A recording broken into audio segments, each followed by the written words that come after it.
Mrekullitë e forcës së vullnetit. Valët e ndryshimit të krijuara nga personalitete të famshme. Në periudhën e errësirës së madhe në historinë e njerëzimit janë shfaqur gjeni të veçantë, emrat e të cilëve ndriçojnë në balë të faqeve të historisë.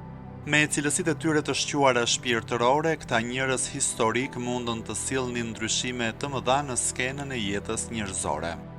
Ata habitën botën me veprat e tyre, ndërsa qenia e tyre konsiderohej si një ndriçues briljant, drita e të cilit nuk do të shuhej kurrë. Nganjëherë, valët e ndryshimit të krijuara nga personalitetet e famshme, të cilat kanë hyrë në arenën sociale, janë kaq të gjëra, saqë ato përfshin të gjitha shoqëritë njerëzore dhe kanë ndikim të gjerë mbi idetë e njerëzimit. Në të vërtetë janë këto figura të ndritura të cilat ndryshuan pamjen e botës dhe madje ato mposhtin temperamentet e dobta dhe të lëkundura, me ndikimin e tyre të fuqishëm dhe i tërheqin pas vetes, duke u dhënë dritën e shpresës dhe të moralit. Në të kundërt ka shumë njerëz arena e veprimtarisë të cilëve në jetë është shumë e kufizuar, libri i jetës së tyre tërhiqet drejt afërsisë me lëvizje të dobta dhe jetët e tyre përfundojnë në hares. Kandili i holl i ekzistencës së tyre më në fund shuhet në errësirën totale.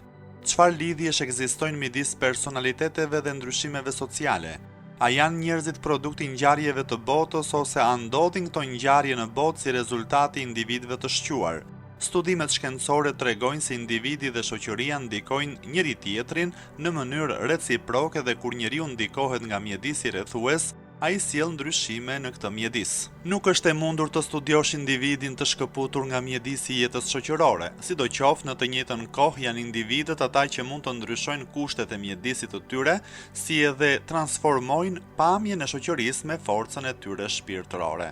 Faktori bazë në ndryshimet dhe lidhjet shoqërore është forca e vullnetit, pavarësisht se kujt i përket, individëve apo komunitetit, por rëndësia dhe vlerat e një individi janë më të mëdha sepse janë udhëheqësi të cilët drejtojnë potencialet kombëtare drejt qëllimeve të dëshiruara, si dhe drejtojnë fatin e jetës drejt një të ardhmeje të lavdishme.